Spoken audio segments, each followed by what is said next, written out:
to Revenge with Lyra. I opened my dream restaurant and invited my entire family to the grand opening. Not one of them showed up.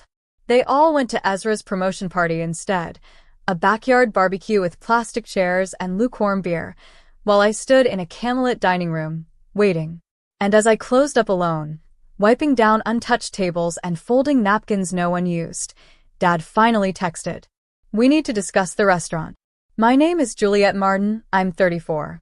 And if you think you know how this ends, stay tuned. What do you do when the people you fed your dreams to show up only when there's something left to eat?" The kitchen still smelled like garlic and rosemary. The handwritten menu cards I spent hours on were all still stacked neatly at the host's stand. And the playlist, the one I made from songs that reminded me of my childhood, kept looping on empty speakers. I stared at my phone. No calls. No, sorry, we're running late. No flowers. Not even from Mom. Just Ezra's Instagram story. Promotion party vibes, bottle with popping cork. My entire family in the background.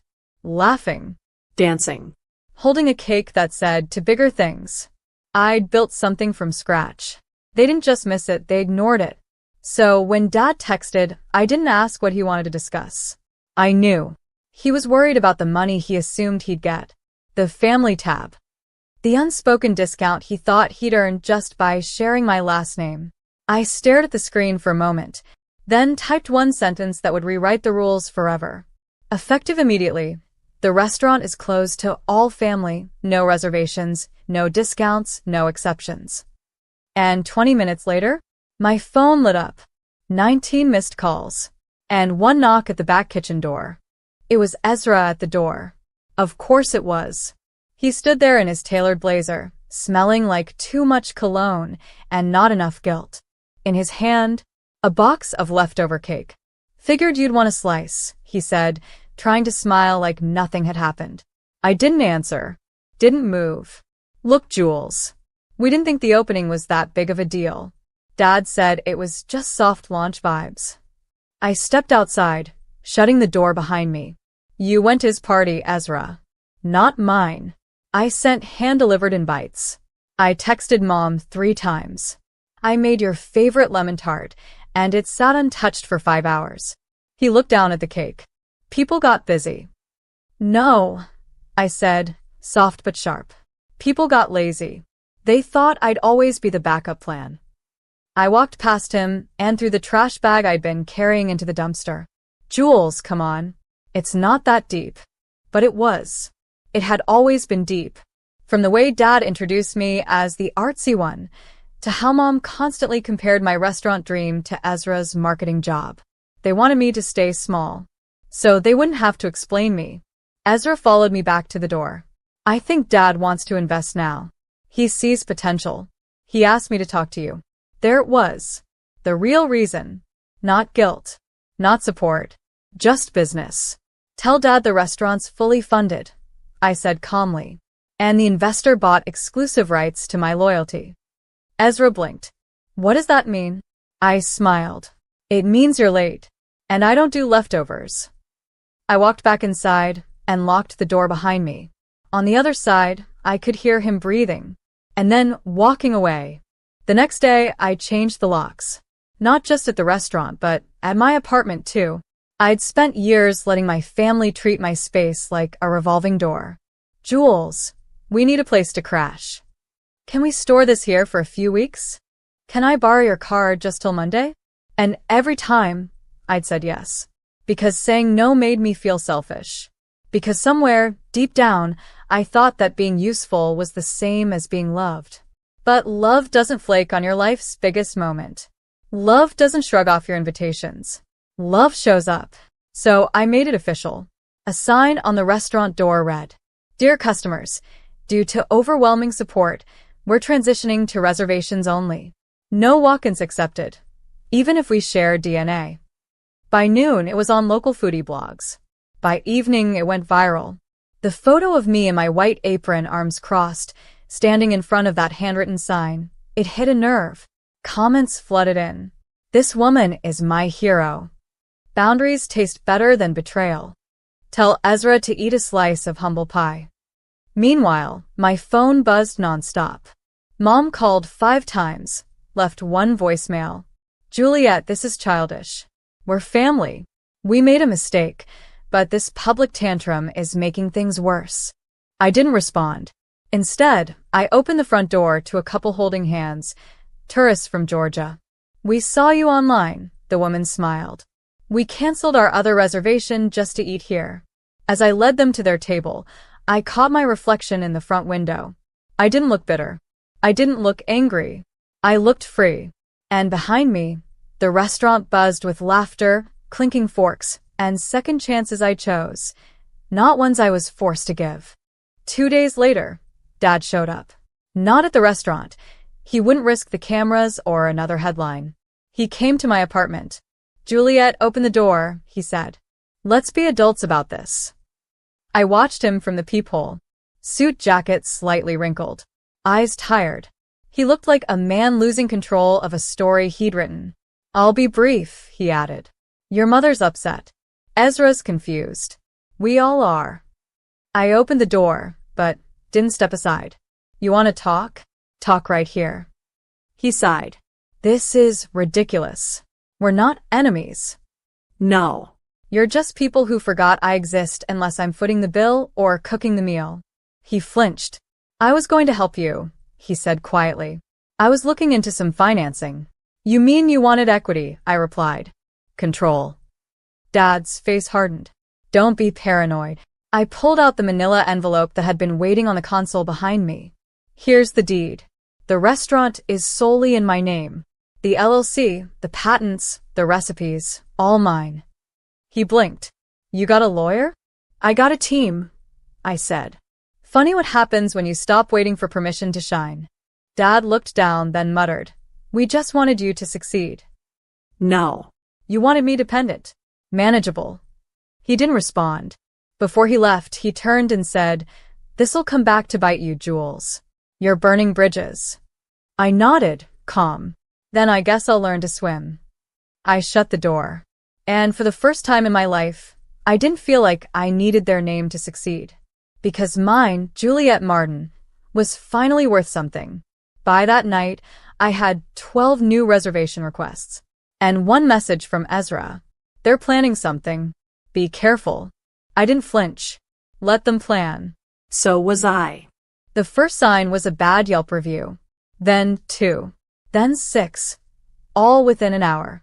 Each one eerily similar. Food was cold. Staff was rude. Owners stared at us like we didn't belong. Only problem? None of those names were in the reservation log. And we never had cold food. I knew what this was. Ezra's message echoed in my head. They're planning something. A smear campaign. 1-star warfare. The kind of digital vandalism that doesn't leave fingerprints, just poison. I didn't panic. I prepared. I called my lawyer. Then I reached out to one of my regulars, a journalist from a local paper who had once written a glowing piece titled, The Restaurant with a Soul. I think someone's targeting you, she said after reading the reviews. Want to go on record? I said yes. By morning, the article was out. Beneath the apron strings, how a rising star chef fought back against family sabotage. It wasn't revenge. It was truth. The piece included screenshots, dates, contradictions, even a quote from a staff member who said her dad came in last week and threatened to buy out her lease if she didn't come to her senses. By noon, the story had legs. Comments poured in again, this time from people defending me. Imagine being this threatened by your daughter's success. Families like this create warriors. She's not the black sheep, she's the phoenix. That night, a woman walked into the restaurant and whispered, They tried to break you. But I came here to tip you $1,000 just for standing up. I cried in the walk-in fridge. Not out of weakness, but relief. Because for once, I wasn't alone. The world had seen what they did. And they chose me. You said. The next move wasn't mine. It was Ezra's fiancée, Natalie. She showed up during closing hours, no reservation, just a fragile smile and a trembling phone in her hand. Can I talk to you? She asked. Please. Just a minute.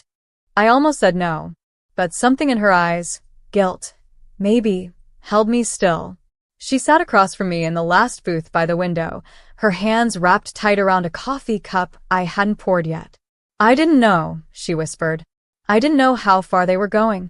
I stayed quiet. They created a WhatsApp group. Your mom, Ezra, your Aunt Linda, even your cousin Mark. It was called Project Reset. The plan was to pressure you into selling the restaurant or force you to fail.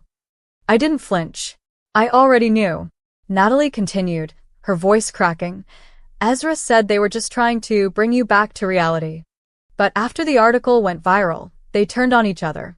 Your mom blamed Ezra. Ezra blamed your dad. It's chaos now. I leaned back, watching her. Why are you telling me this? She looked ashamed. Because they dragged me into it.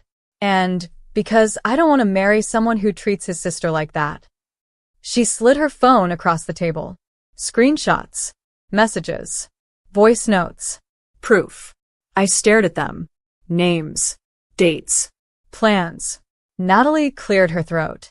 If you want to go public, you have my blessing. I didn't respond. Not yet. Because revenge wasn't about noise. It was about timing. And this wasn't about getting even. This was about getting free. I looked her in the eye. Thank you, I said. You just gave me everything I needed. And I meant it. Sometimes the last card you need comes from someone ready to leave the table, too. The headlines hit at 9:12 a.m. Chef Juliette Martin's family caught plotting to sabotage her career. Leaked messages confirm. I hadn't spoken to any press.